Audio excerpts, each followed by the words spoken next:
दोस्तों, एक बार बुद्ध कहीं प्रवचन दे रहे थे।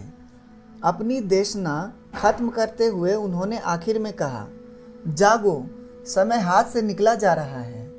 सभा विसर्जित होने के बाद उन्होंने अपने प्रिय शिष्य आनंद से कहा, चलो थोड़ी दूर घूम कर आते हैं। आनंद बुद्ध के साथ चल दिए।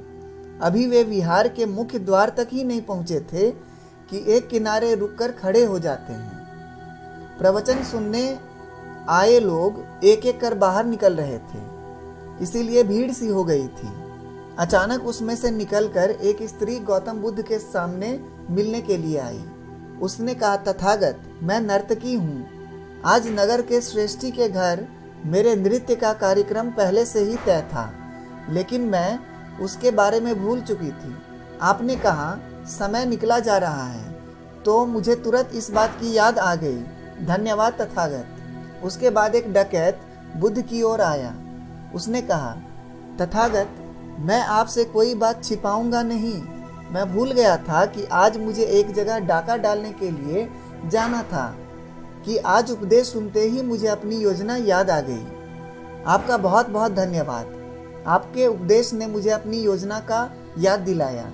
उसके जाने के बाद धीरे धीरे चलता हुआ एक बूढ़ा व्यक्ति बुद्ध के पास आया। वृद्ध ने कहा, तथागत, जिंदगी भर दुनियावी चीज़ों के पीछे भागता रहा। अब मौत का सामना करने का दिन नज़दीक आता जा रहा है। तब मुझे लगता है कि सारी ज़िंदगी यूं ही बेकार हो गई। आपकी बातों से आज मेरी आंखें खुल गई।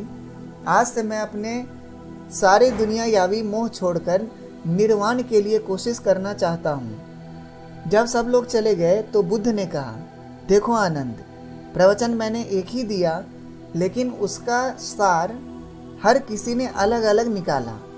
हर किसी के लिए उसका मतलब अलग अलग था। जिसकी जितनी झोली होती है उतना ही दान वह समेत पाता है। निर्वाण प्राप्ति के लिए भी मन की झोली को उसके लायक होना अनिवार्य है। इसके लिए मन का शुद्ध होना बहुत जरूरी है।